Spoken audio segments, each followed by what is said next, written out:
Good morning, viewers. Let us start with the first part of AC fundamentals today. Introduction. In this, let us consider one single turn coil placed in a uniform magnetic field. You can see N and S, that signifies the magnetic field, and the coil is shown over there. You can visualize if the coil is rotating, if at all it is parallel to the flux lines, there will be zero flux cut by the coil. So that is a conductor placed in uniform magnetic field. If it is not cutting any of the flux, d phi by dt will not be there. So in that case you will have EMF 0.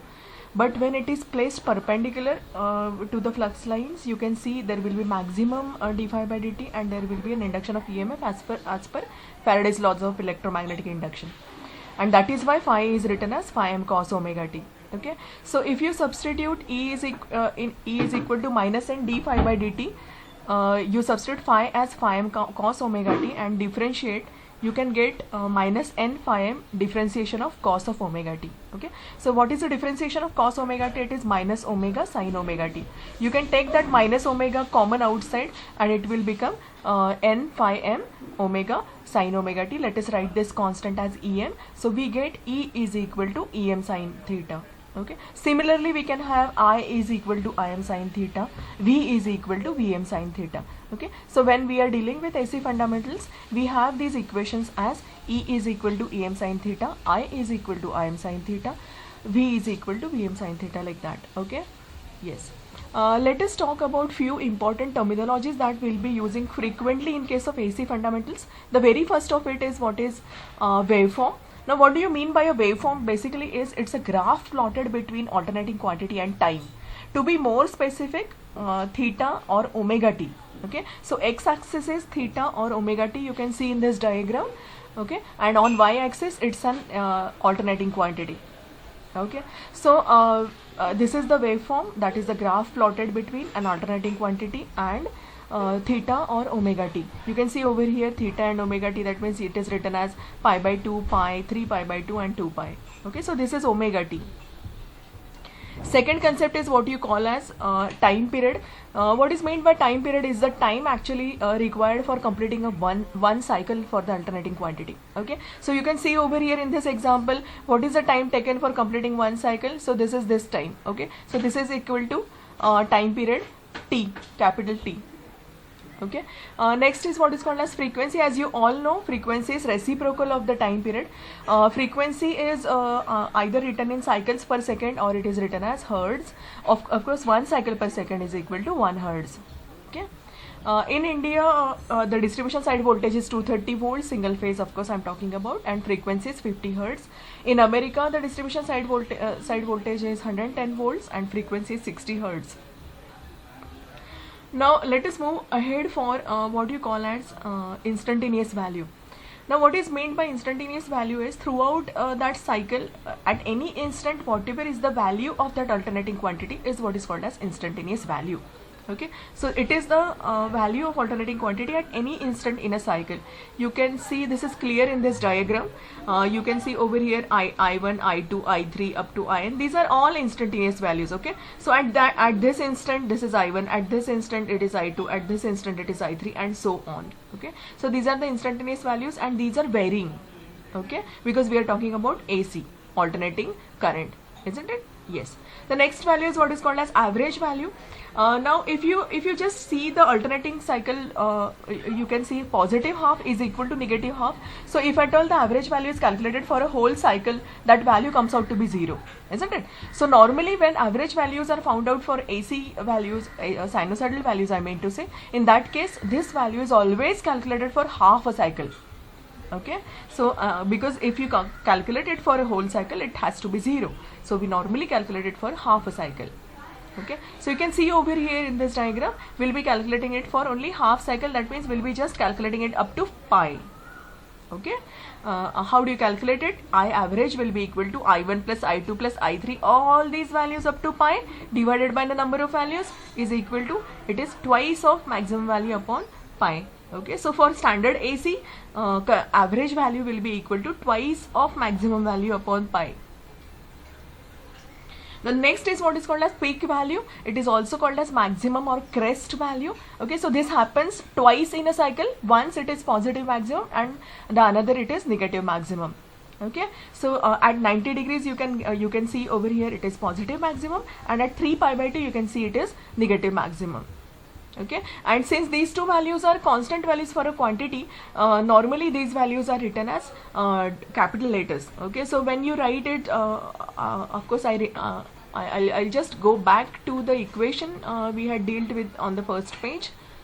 You can see over here, yes. So it is this EM which is written as capital. Now what is the significance of writing anything as capital or small is, when you write it in small letters, it is meant that it is an alternating quantity and its value is varying with respect to time.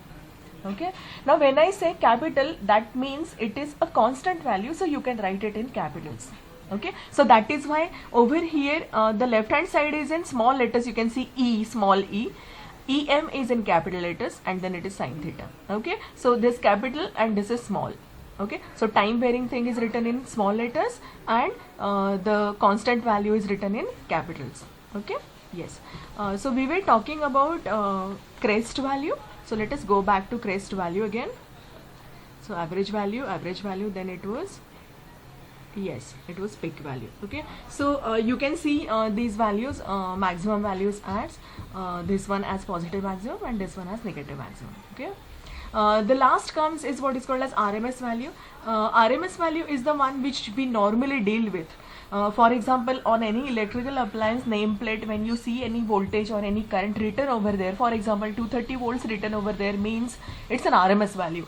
Okay, suppose it is written on the pin of an appliance 4 ampere. What do you mean by that? 4 ampere is the RMS value of the current. Okay, so unless and until specifically mentioned, all the values given normally are RMS values. I repeat, unless and until specifically mentioned, all the given values are always root mean square values, or we say as RMS values. Okay, mathematically speaking, it is mean of the squares and under root of it. Okay, so mean of squares of instantaneous values you can see over here, and the square root of it is what is called as IRMS. RMS value of an AC quantity is maximum value upon root 2. As we said about average value, what was it? It was twice of maximum value upon pi. Similarly, RMS value is maximum value upon root 2. Okay, yes. Now the next is let us deal with few solved problems so that these values, different values will be clear in your mind. Let us deal with the first problem, in which you have given an EMF equation as E is equal to 300 sine of 314t is applied to a device which offers 30 ohm resistance to the flow of current. Okay, find the time period, frequency, equation of current and instantaneous value of current at t is equal to 0.02 millisecond. Okay, here you write E is equal to EM sine omega t. So omega is given as 314 and EM is given as 300, right? Okay, then omega being 2 pi f, so that is equal to 314. Yes, frequency will be omega upon 2 pi, so that will be 49.9747 hertz, isn't it? Then it is time period, which will be reciprocal of the frequency, so that is 20 millisecond. Okay, or you can write it as 0.02 seconds. Then I is equal to Im sin omega t, where Im you can write it as Em upon R. Em is given as 300 and the resistance offered is given as 30. So 300 by 30, it will be 10. So what will be current equation? I will be equal to 10 of sin 314t. Okay, so instantaneous value of current at 0.02 millisecond, that means this t value is specified. Okay, so what you will be doing is you will be finding you will be substituting the values as I is equal to Im sin 314t. So I is equal to 10 sine of 314 into 2 into 10 to the power minus 3. Now one more thing to be noted over here is, whatever you write after this sign is all in radians and your calculator is in degree mode. Okay, so instead of changing the calculator mode, I want you to change this phi, this angle, this omega t into degrees, so that you need not change the calculator's mode. Now why am I reluctant for changing the calculator's mode is, throughout your whole syllabus, this is the only time you need theta in radians. Otherwise, in all the other remaining units, you'll have to have theta in degrees. So instead of changing the calculator mode, if you just change this into degrees by multiplying it by 180 by pi, isn't it? Okay, so 314 into 2 into 10 to the power minus 3 into 180 by pi. So that is how you convert it into degrees. Take sine of it multiplied by 10. You will be getting the current's value as 5.875. Am I clear? Yes. Okay, so next is this is just to have your problem practice. You can do this. An alternating current varying sinusoidally with a frequency of 50 hertz has a RMS value of 10 ampere. Write down the instantaneous value of current in terms of equation. So it will be I is equal to Im sin omega t, where Im is already given to you. No, it is RMS value given to you. So from that you will be finding out as 10 root 2 it will be, isn't it? So it will be 10 root 2 sine of omega t, and as the frequency is given to you as 50 hertz, the omega will be 2 pi f. Okay, then you'll have to find out the time, the different currents value at different time instants. The first time instant is given to you as 2.5 millisecond. Okay, so instead of you can see over here, instead of 2 millisecond, you'll be putting over here 2.5. Again, you'll be multiplying this bracket by 180 by pi, so that you can convert this radians into degrees. Find out its sign from your calculator and multiply it by your maximum value of the current. Okay, so in this case it is 10 root 2. Okay, so this is how you have to do it. Again, second is also similar. Third, you have to calculate the time at which the instantaneous value is 7.07. That means this instantaneous value is given to you and you have to find out t.